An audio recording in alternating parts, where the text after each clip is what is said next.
Assalamualaikum warahmatullahi wabarakatuh. Sebelumnya perkenalkan, kami dari kelompok 4 kelas 1B. Di sini kami akan menjelaskan tentang penyakit infeksius yang berkaitan dengan sistem imun. Namun terlebih dahulu saya akan memperkenalkan anggota dari kelompok 4. Yang pertama yaitu ada Adisti Rahma Putri, yang kedua ada Elsa Widya Hidayanti, yang ketiga yaitu ada Irwani Anggraini, yang keempat ada Kirsa Falsa Kirgistan, yang kelima yaitu ada Meti Intan Ismawati, yang keenam ada Muhammad Fazar, yang ketujuh ada Nabila Melani Putri, yang kedelapan ada Salma Siti Sabita, yang kesembilan ada saya sendiri Siti Nur Fitri Diniati, dan yang kesepuluh ada Yama Demayanti.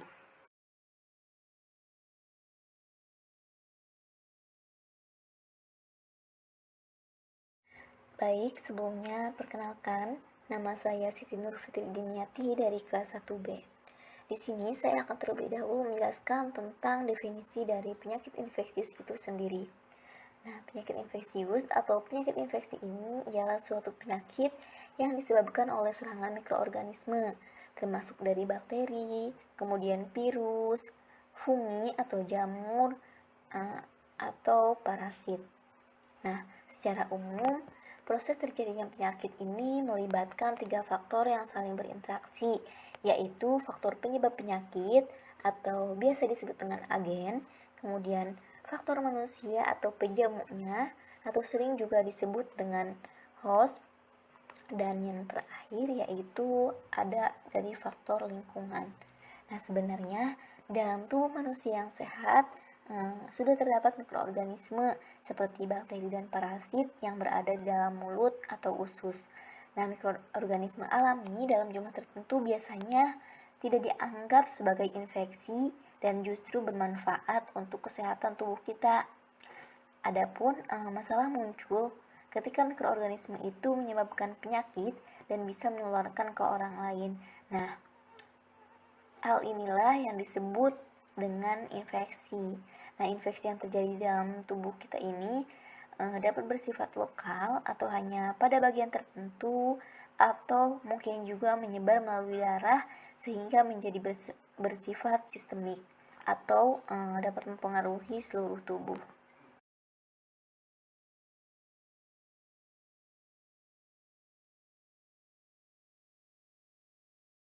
Baik, selanjutnya yaitu ada contoh dari penyakit infeksius. Di slide ini hanya dicantumkan beberapa contoh dari penyakit infeksius. Sebenarnya penyakit infeksius itu sangatlah luas dan banyak sekali. Nah, di antaranya yaitu ada pneumonia, kemudian meningitis, difteri, sepsis, tuberkulosis, dan demam tifoid. Nah, salah satu dari contoh penyakit infeksius ini akan dijelaskan lebih rinci oleh kelompok kami.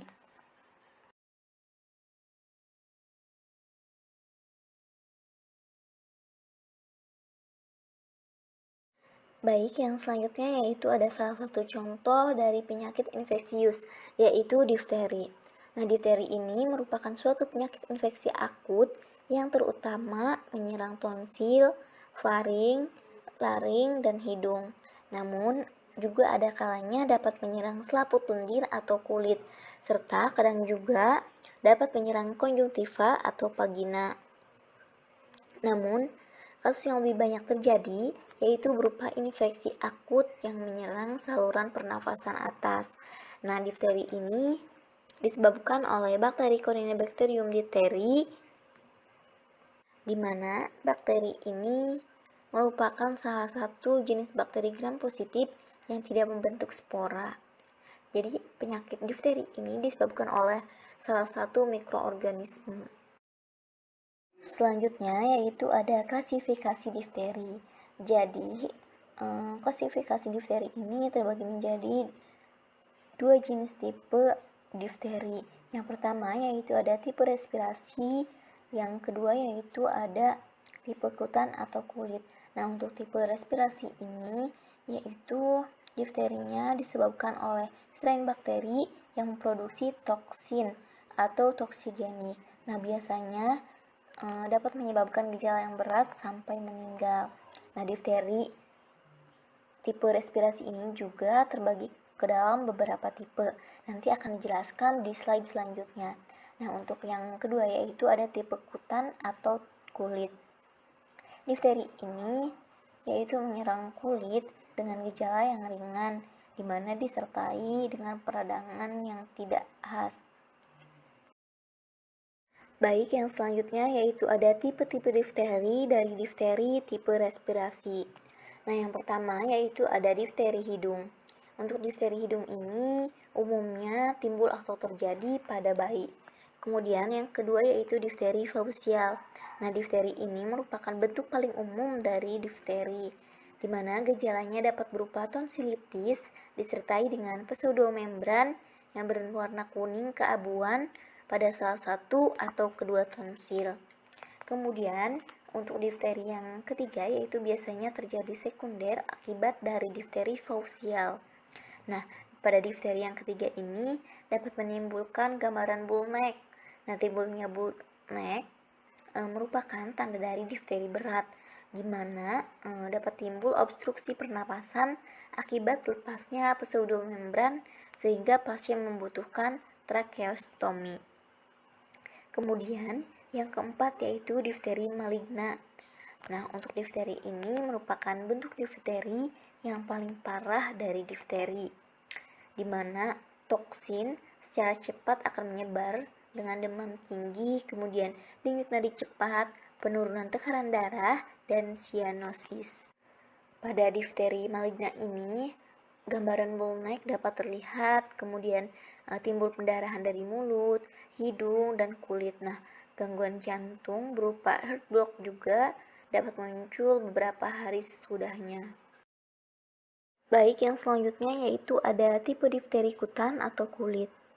Sama seperti penjelasan sebelumnya, bahwa difteri ini menyerang pada kulit dengan gejala yang ringan, di mana disertai dengan peradangan yang tidak khas dan sulit untuk diketahui, sehingga seringkali tidak masuk dalam catatan kasus maupun program penanggulangan.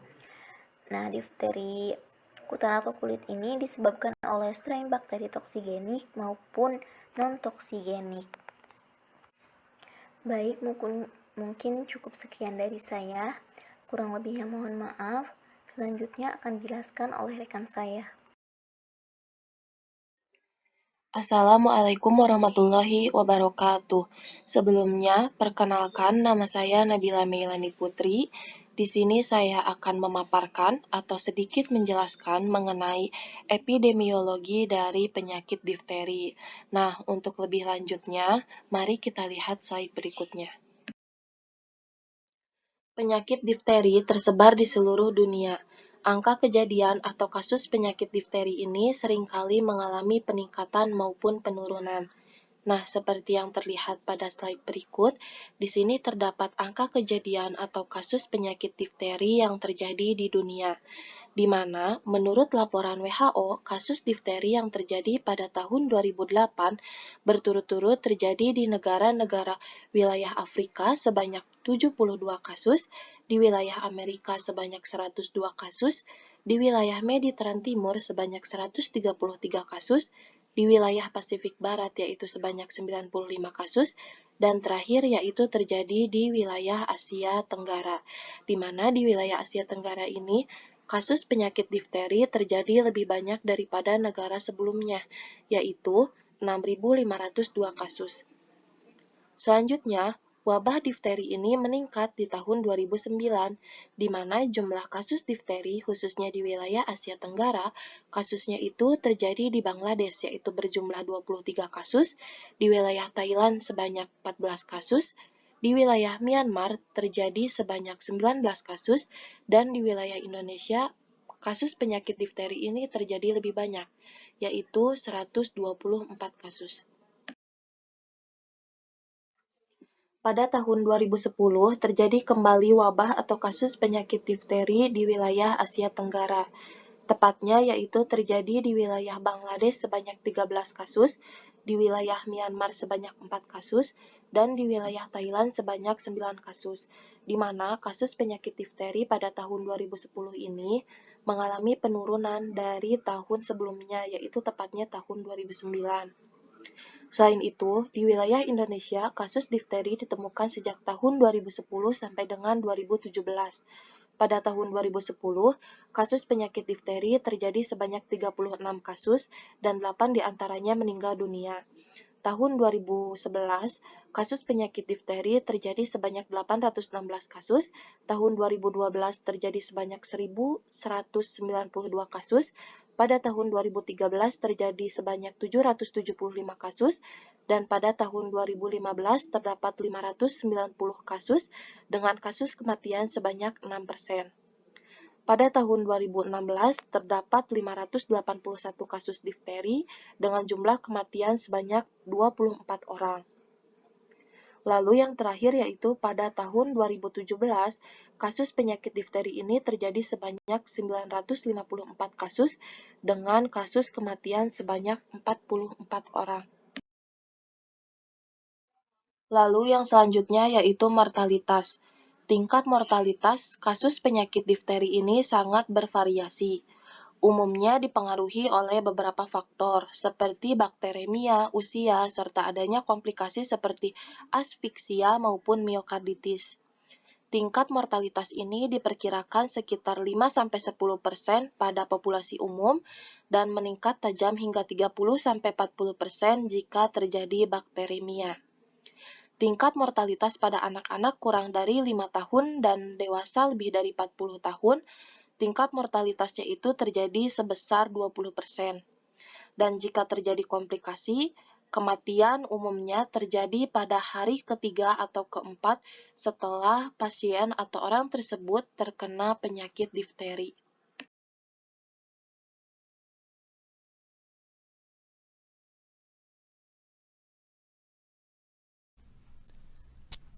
Izin memperkenalkan diri, nama saya Adisti Rahma Putri dari kelompok 4. Di sini saya akan menjelaskan tentang etiologi difteri. Difteri adalah infeksi saluran pernapasan yang disebabkan oleh Corynebacterium diphtheri dengan bentuk basil batang dan gram positif.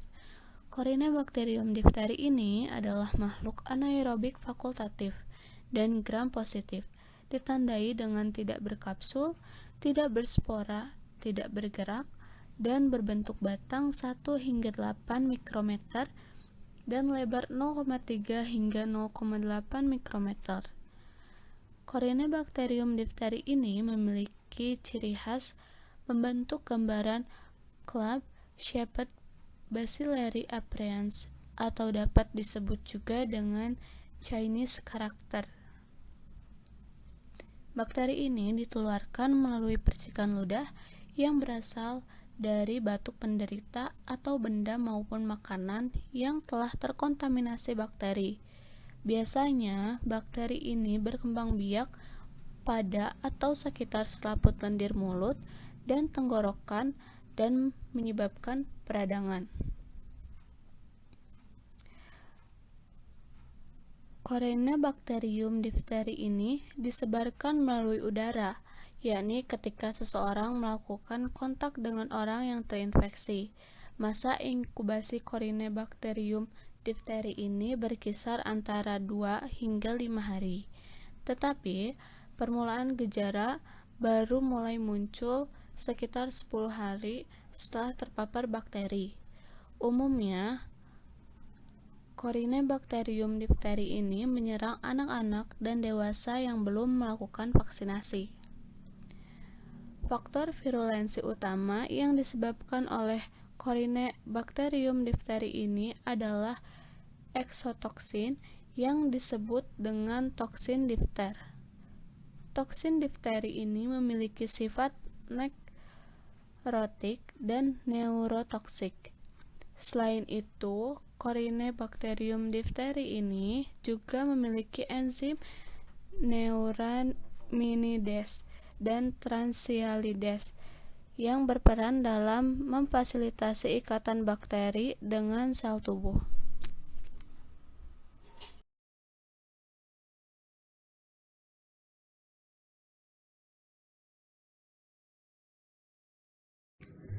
Assalamualaikum warahmatullahi wabarakatuh. Izin memperkenalkan diri, nama saya Irwani Anggraini dari kelas 1B. Di sini saya akan menjelaskan mengenai faktor risiko dari penyakit difteri. Di sini ada beberapa faktor yang mempengaruhi seseorang dapat terjangkit atau terkena penyakit difteri. Yang pertama ada agen. Agen merupakan unsur yang berperan penting dalam menyebabkan terjadinya penyakit. Agen yang berperan dalam penyakit difteri yakni Corynebacterium diphtheria. Bakteri ini dianggap sebagai penyebab kausal primer, yang artinya pada setiap kasus difteri akan selalu ditemukan bakteri ini. Bakteri ini memiliki kemampuan untuk menyesuaikan diri dengan tubuh manusia sebagai inangnya, dan kemudian mampu memproduksi toksin difteri yang sangat berbahaya. Yang kedua ada umur. Difteri sendiri umumnya merupakan penyakit saluran pernafasan akut yang sering terjadi pada anak-anak. Hal ini karena sistem pertahanan tubuh anak masih rendah. Sebelum program imunisasi berkembang, golongan umur yang paling sering terkena penyakit difteri adalah antara umur 2-10 tahun. Namun setelah imunisasi diterapkan di banyak negara, penyakit difteri terutama menyerang anak-anak berumur di bawah 15 tahun yang belum diimunisasi. Sementara itu, jarang ditemukan kasus pada bayi berumur di bawah 6 bulan karena mendapatkan imunisasi pasif melewati plasenta dari ibunya. Yang ketiga ada jenis kelamin. Jenis kelamin yang banyak terkena penyakit difteri ini adalah wanita. Beberapa studi telah membuktikan bahwa wanita berisiko lebih tinggi dari laki-laki karena daya tahan tubuh yang lebih rendah daripada laki-laki. Yang keempat ada status gizi. Status gizi ini juga merupakan salah satu faktor seseorang dapat terjangkit penyakit difteri. Status gizi ini merupakan determinan penting bagi respon imunitas. Perbaikan pada fungsi imunitas merupakan faktor antara peran gizi pada pencegahan penyakit infeksi. Kekurangan gizi menyebabkan seseorang rentan terhadap penyakit infeksi sebab menghambat respon imunitas. Jadi status gizi ini sangat penting agar kita terhindar dari berbagai penyakit. Salah satunya adalah penyakit difteri. Yang kelima ada status imunisasi. Difteri merupakan salah satu penyakit yang dapat dicegah dengan imunisasi. Imunisasi merupakan suatu upaya untuk menimbulkan atau meningkatkan imunitas seseorang secara aktif terhadap suatu penyakit, sehingga bila suatu saat terjangkit dengan penyakit tersebut tidak akan sakit atau hanya mengalami sakit ringan. Cara kerja dari imunisasi difteri yaitu dengan diberikan vaksin difteri berupa vaksin toksin. Jika imunitas kita tinggi atau baik, kita tidak akan mudah terjangkit oleh berbagai penyakit, salah satunya adalah penyakit difteri. Yang keenam ada lingkungan. Faktor lingkungan juga dapat mempengaruhi seseorang terjangkit penyakit difteri. Lingkungan yang dimaksud adalah semua faktor luar dari suatu individu yang dapat berupa lingkungan fisik, biologis, ataupun sosial. Lingkungan fisik yang berkaitan dengan penyakit difteri diantaranya adalah sinar matahari yang masuk dalam rumah, luas ventilasi rumah, kepadatan hunian ruang tidur, suhu dalam kamar, kelembapan dalam kamar, dan jenis lantai rumah. Maka dari itu, kita harus juga menjaga kebersihan lingkungan kita agar kita tidak dapat terjangkit atau terkena oleh penyakit difteri ini. Assalamualaikum warahmatullahi wabarakatuh. Perkenalkan, nama saya Meti Intan Ismawati. Di sini saya akan menjelaskan mengenai patofisiologi dari penyakit bakteri. Faktor pencetus dari penyakit difteri ini yaitu dari imunisasi yang tidak lengkap, serta dari faktor lingkungan seperti di daerah epidermik bakteri. Bakteri difteri atau disebut juga sebagai bakteri Corynebacterium diphtheriae yang akan masuk melalui membran mukosa dan juga kulit dan terus berkembang biak pada permukaan mukosa, saluran napas, dan di bagian atas. Kemudian bakteri ini akan mulai memproduksi toksin. Toksin ini merupakan suatu zat racun yang berbahaya bagi kesehatan. Toksin ini akan diserap ke dalam membran mukosa yang akan mengakibatkan kerusakan jaringan epitelium. serta dapat menghambat pembentukan protein di dalam sel. Sel yang mati ini akan memberikan respon inflamasi lokal dan terjadinya pseudomembran seperti eksudat fibrin sel radang eritrosit, nekrosis atau kerusakan jaringan sel-sel epitel, di mana epitel yang cedera akan menempel pada fibrin, sel darah merah, dan juga sel darah putih sehingga membentuk pseudomembran. Pseudomembran ini berwarna kelabu yang sering menutupi tonsil, paring, dan juga laring. Jika pseudomembran ini dicoba untuk diambil, maka akan mengakibatkan kerusakan kapiler sehingga terjadinya pendarahan. Bakteri ini akan terus aktif dan menghasilkan toksin serta terus diabsorpsi, lalu dapat mengakibatkan terjadinya obstruksi pada saluran pernafasan atas. Obstruksi pernafasan ini adalah suatu gangguan yang mengakibatkan penyumbatan pada saluran pernapasan di bagian atas dan mengakibatkan ketidakefektifan pada pola napas. Baik, selanjutnya saya akan meneruskan penjelasan dari patofisiologis penyakit difteri ini. Pada seluruh tubuh akan terjadinya pada organ jantung, syaraf, dan ginjal. Pada organ jantung akan terjadinya nekrosis toksik dan degenerasi hialin, di mana reaksi hipersensitivitas pada kulit yang umumnya dipicu oleh pemakaian obat, yang biasanya disebabkan oleh faktor-faktor eksternal seperti infeksi, racun, atau trauma yang menyebabkan nekrosis toksik ini. Lalu akan terjadinya miokarditis payah jantung, di mana kondisi ini terjadi pada peradangan atau inflamasi pada otot jantung atau miokardium. Otot ini bertanggung jawab pada fungsi jantung dalam memompa darah ke seluruh organ tubuh. Ketika otot ini mengalami peradangan, maka fungsi jantung dalam memompa darah pun akan terganggu dan akan menyebabkan edema, kongesti, infiltrasi sel multinuklear pada serat otot dan sistem konduksi yang akan menyebabkan kelebihan volume cairan pada tubuh dan penurunan curah jantung. Lalu pada saraf akan terjadinya nekrosis toksik dengan degenerasi lemah pada selaput mielin.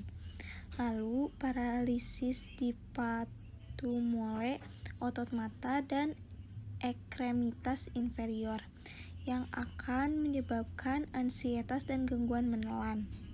Ansietas ini merupakan respon terhadap ancaman yang sumbernya tidak diketahui, dan gangguan menelan dikarenakan paralisis di patumole, otot mata, dan ekstremitas inferior ini. Dan ansietas dan gangguan menelan ini akan menyebabkan hambatan komunikasi verbal. Pada organ ginjal akan terjadinya pendarahan adrenal dan nekrosis tubular yang akan menyebabkan proteinuria, di mana suatu kondisi urin mengandung sejumlah protein dalam jumlah yang terlalu banyak dan akan menyebabkan inkontinensia urin, aliran berlebih pada organ ginjal. Materi selanjutnya yaitu fisiologis normal akan dijelaskan oleh saya yaitu Yamade Mayanti. Difteri merupakan suatu penyakit yang disebabkan oleh adanya bakteri, yang mana bakteri itu menyebabkan infeksi pada hidung dan juga tenggorokan. Penyakit ini ditandai dengan munculnya selaput abu-abu yang melapisi tenggorokan dan amandel. Dalam sistem pernafasan yang normal, udara masuk pertama melalui hidung, di mana hidung ini merupakan organ tubuh yang berfungsi sebagai alat pernapasan dan indera penciuman. Bentuk dan struktur hidung menyerupai piramida atau kerucut dengan alasnya pada prosesus palatinus osis maxillaris dan pars horizontal osis palatum. Dalam keadaan normal, udara masuk dalam sistem pernapasan melalui rongga hidung. Vestibulum rongga hidung ini berisi serabut-serabut halus. Epitel vestibulum berisi rambut-rambut halus yang mencegah masuknya benda-benda asing yang mengganggu proses pernafasan. Hidung ini terdiri dari dua kafum nasi yang dipisahkan oleh septum nasi atau sekat rongga hidung. Di dalam hidung terdapat bulu-bulu halus yang berfungsi untuk menyaring udara, debu, dan kotoran-kotoran yang masuk ke dalam hidung. Lalu dari hidung, maka udara itu akan masuk ke dalam faring. Faring merupakan jalur terusan setelah kita menghirup udara melalui hidung. Faring atau tekak adalah pipa berotot yang bermula dari dasar tenggorokan dan berakhir sampai persambungannya dengan esofagus dan batang tulang rawan krikoid. Faring ini terdiri atas 3 bagian yang dinamai berdasarkan letaknya, yakni nasofaring atau di belakang hidung, orofaring atau di belakang mulut, dan laringofaring atau di belakang laring. Faring ini merupakan tempat persimpangan antara jalan pernafasan dan jalan makan, yang mana selanjutnya udara akan dilanjutkan melalui laring, trakea, dan bronkus. Nah, di mana hidung dan faring ini merupakan saluran pernafasan yang seringkali diserang oleh bakteri penyebab difteri.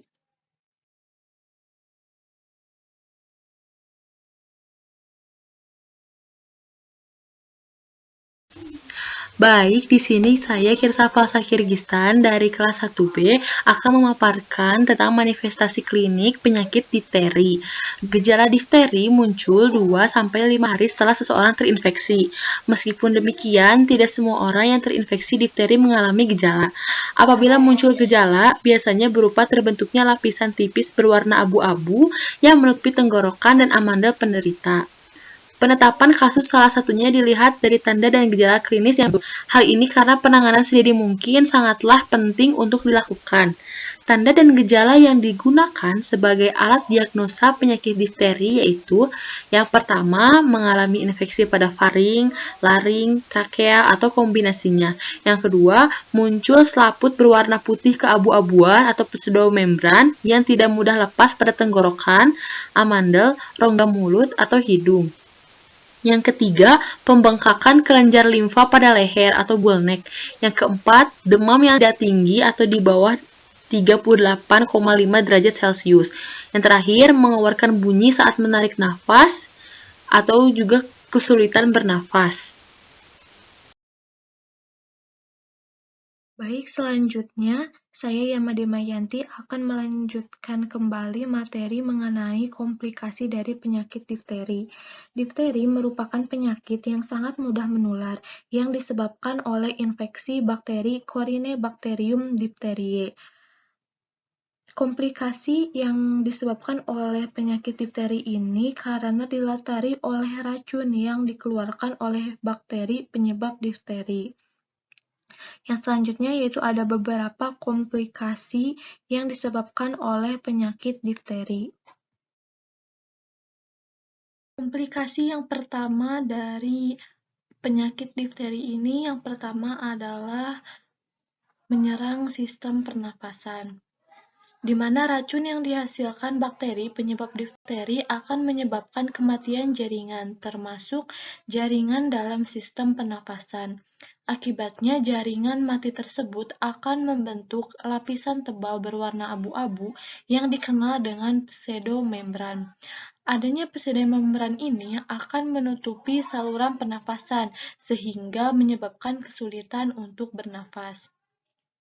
Bagian kecil dari pseudomembran dapat terlepas lalu masuk lagi dalam hingga ke paru-paru. Alhasil akan menimbulkan suatu reaksi peradangan luas pada paru-paru. Lebih lanjutnya lagi, akan muncul resiko hilangnya sebagian atau seluruh fungsi normal paru-paru, di mana kejadian ini dikenal dengan gagal nafas. Lalu untuk komplikasi yang kedua adalah dapat menyebabkan kerusakan pada jantung, di mana racun yang berasal dari bakteri penyebab difteri akan mencapai jantung dan menyebabkan peradangan pada otot jantung. Kondisi ini dikenal dengan sebutan miokarditis. Pada miokarditis, irama jantung menjadi tidak teratur. Adanya kemungkinan kondisi ini akan menetap secara permanen, bahkan setelah si pasiennya itu sembuh dari difteri. Pada keadaan yang lebih serius, miokarditis akan menyebabkan jantung menjadi lemah untuk memompa darah ke seluruh tubuh, sehingga dapat menimbulkan gagal jantung. Lalu, untuk komplikasi yang ketiga adalah menyerang saraf, sehingga menimbulkan kerusakan pada saraf. Bakteri difteri dapat menyebabkan kerusakan pada saraf, di mana komplikasinya itu bergantung pada saraf yang terkena oleh difteri tersebut. Jika yang terkena itu adalah saraf di area mulut dan kerongkongan, maka penderita akan kesulitan untuk menelan atau berbicara. Sebagian kecil juga penderita mungkin akan mengalami aspirasi atau tersedak yang berpotensi dapat menyebabkan kematian. Lalu, apabila yang terkenanya itu adalah saraf kranial, maka keluhan yang timbul itu seperti penglihatan menjadi kabur, lalu mata juling, dan lain-lain. Kemudian, jika yang terkena adalah otot diafragma atau otot yang memisahkan dada dan perut, maka penderitanya itu tidak dapat bernapas mandiri sehingga membutuhkan bantuan alat atau ventilator. Lalu, apabila yang terkenanya itu adalah otot pada kandung kemih, maka penderita akan menjadi sering berkemih, yaitu hanya mengeluarkan sedikit urin saat berkemih atau sulit untuk mengontrol keinginan berkemih. Lalu jika yang terkena adalah otot pada anggota gerak, maka penderita akan benar-benar kesulitan untuk bergerak. Ketiga komplikasi ini merupakan komplikasi dari penyakit difteri yang menyerang sebagian besar penderita, di mana difteri ini adalah kondisi yang mengkhawatirkan karena sangat mungkin untuk menyebabkan kematian. Diperkirakan bahwa 10-15% kasus difteri ini berujung pada keadaan fatal. Hal ini juga mungkin berkaitan dengan terjadinya komplikasi, khususnya karena sumbatan saluran napas oleh pseudomembran dan masalah pada jantung. Assalamualaikum warahmatullahi wabarakatuh. Izin untuk memperkenalkan diri, saya Salma Siti Sabita dari tingkat 1B kelompok 4. Pada kesempatan kali ini, saya akan menyampaikan mengenai diagnosis penyakit difteri. Difteri sendiri merupakan penyakit yang disebabkan oleh bakteri Corynebacterium diphtheria yang menyerang tonsil, faring, laring, hidung, lalu bisa menyerang selaput lendir atau kulit dan juga konjungtiva.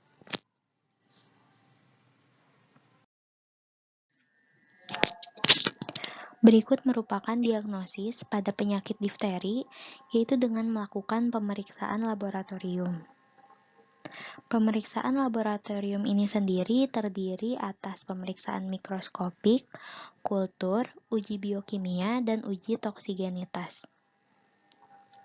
Yang pertama, spesimen swab tenggorok diinokulasi pada medium selektif cystine telluride blood agar atau disingkat dengan CTBA.